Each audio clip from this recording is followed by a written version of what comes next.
안녕하십니까. 참으로 오랜만에 뵙습니다. 최근에 어떤 독자께서 저한테 이메일로 질문을 해왔습니다. 세부적인 내용은 여기서는 거론하지 않겠고요.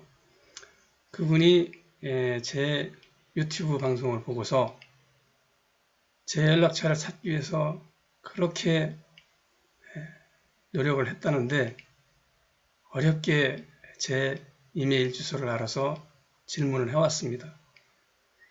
그래서 그분에게 답변을 해드렸는데, 자, 입장을 바꿔놓고 보니까 제가 정말 연락처도 다 숨기고 또 유튜브도 하지 않고 이렇게 하는 것이 과연 바른 일인가 생각해 봤을 때 결코 그런 것 같지 않다는 생각이 들었습니다.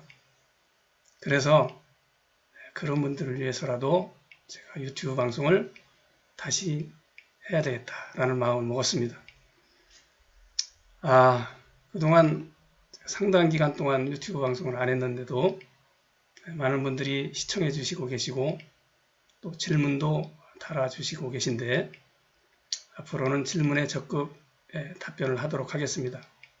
여러분들이 질문 주시면 제가 가급적이면 이 유튜브 방송을 통해서 여러분들에게 질문에 답변을 하도록 하겠습니다. 자, 제가 암 환자 상담을 하다 보니까 정말 중요한 사실을 하나 발견했습니다. 암 환자가 치유가 되느냐 안 되느냐 혹은 더 적극적으로 죽느냐 사느냐 하는 것은 그 무엇인가를 얼마나 열심히 했느냐의 여부가 아니고 자신의 몸에 해로운 처방을 받느냐 안 받느냐가 훨씬 더 중요하다는 사실을 알았습니다. 물론 그 사실을 이전부터 알고는 있었지만 상담하면서 더욱 뼈저리게 느끼게 됐는데요.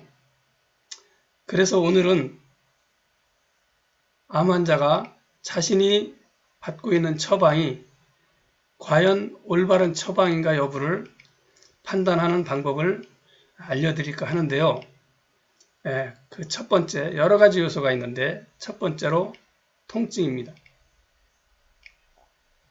암은 만성적인 산소 부족으로 인해서 발병합니다. 제가 계속해서 주장하고 있는 내용이죠. 검증도 했고요. 그런데 암 환자들은 암이 진행되면 대부분 통증을 느끼죠. 왜냐? 산소가 부족해졌기 때문입니다.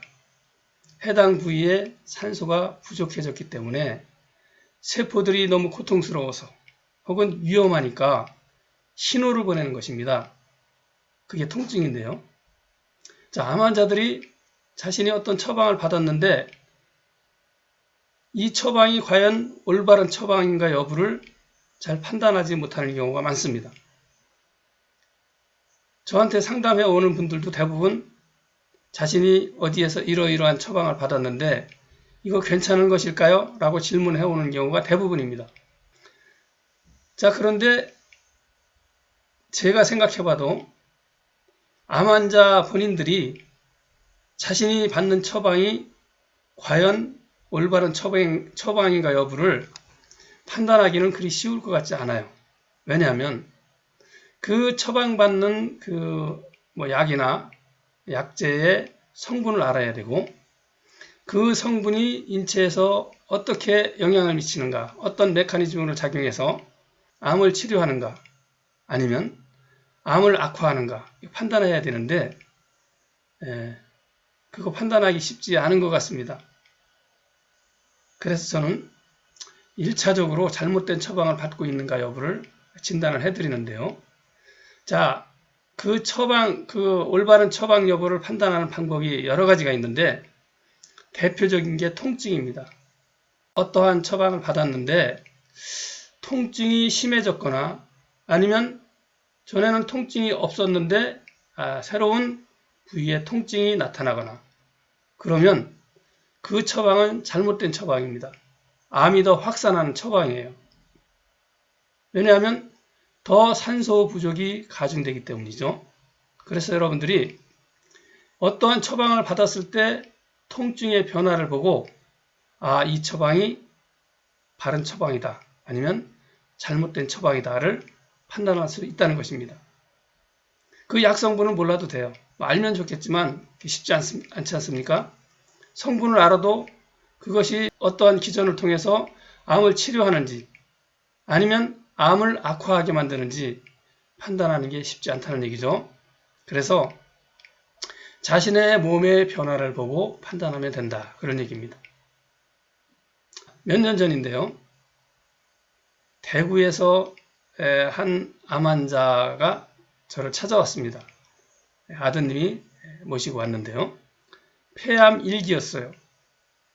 근데 이분은 지방에 있는 어떤 자연치유센터에서 처방을 받았는데, 고가의 처방을 받았는데, 처방을 받고 나서 받으면서 보니까 여기저기 몸이 아프고 기력이 없고 살맛이 안 나고 그래서 결국은 자살하고 싶다. 차라리 이대로 죽는 게 낫겠다. 이런 생각을 하던 끝에 저를 찾아온 거예요. 그래서 제가 물어봤어요. 어떤 처방을 받았습니까? 그랬더니 약의 이름은 잘 모르겠습니다. 그래요? 그럼 언제부터 그렇게 됐습니까? 그랬더니 그 지방에 있는 자연치유센터에서 처방한 약을 먹은 이후에 그렇게 변했다는 거예요.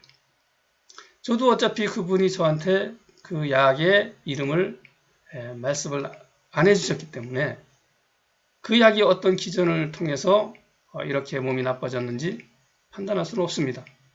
다만 결론적으로 그 약이 잘못된 처방이라는 것은 분명합니다. 왜냐하면 이분은 그 약을 복용하기 이전에는 아무런 증상이 없었대요. 단지 폐암 1기라는 진단만 받은 겁니다. 그런데 그 약을 먹으면서 점점 몸이 나빠진 거예요. 그래서 이분이 그 의사에게 질문을 했답니다. 제가 이렇게 몸이 점점 나빠지고 있는데요. 어떻게 할까요? 그랬더니 좀 더 참고 끝까지 복용하면 결국은 좋아질 겁니다. 이 이야기만 반복하다라는 겁니다. 여러분 생각해 보세요. 어떤 약을 처방을 받았는데 몸이 점점 통증이 심해지고 나빠지는 거예요. 그러면 그 약은 잘못된 처방입니다. 그걸 무시하고 계속해서 끝까지 처방을 받는다면 어떻게 되겠습니까? 그래서 제가 그 아드님에게 얘기를 해드렸어요. 자, 우리 아드님이 그 얘기하셨듯이 그 약을 처방한 이후부터 몸이 이렇게 나빠졌다고 했는데 그러면 어떻게 해야 되겠습니까? 제가 암에 대한 설명을 해주면서 이렇게 질문을 했어요. 그랬더니 그 아드님이 약을 중단해야겠네요. 라고 답을 하고 돌아갔습니다. 그 이후에 제가 한 달 정도 후에 한번 통화를 한 일이 있어요. 그랬더니 그 약을 중단하니까 이전 상태, 그러니까 무증상 상태, 통증이 없던 상태로 서서히 돌아가더라는 겁니다. 한 3개월 후에 또 전화가 왔어요. 이제는 예전처럼 일상생활을 잘하고 계십니다. 이런 답을 해왔습니다. 이분이 만약에 몸이 점점 안 좋아지는데 통증이 심해지는데도 불구하고 그 약을 계속 복용했다면 어떻게 될까요? 여러분들이 답을 내릴 수 있을 겁니다. 그러니까 내가 지금 받는 처방이 바른 처방인가 잘못된 처방인가를 알려면 암의 대표적인 증상인, 다시 말해서 산소 부족의 증상인 통증의 변화를 가지고 판단할 수 있습니다. 어렵지 않죠? 네, 아주 쉬운 방법입니다. 그래서 여러분들이 어떤 처방에도 마찬가지예요. 병원에서 처방을 받든 자연치유센터에서 처방을 받든 아니면 내 생활 패턴에 변화를 주었던 그 결과가 통증이 줄어들어야 합니다. 통증이 줄어들거나 없어져야 돼요.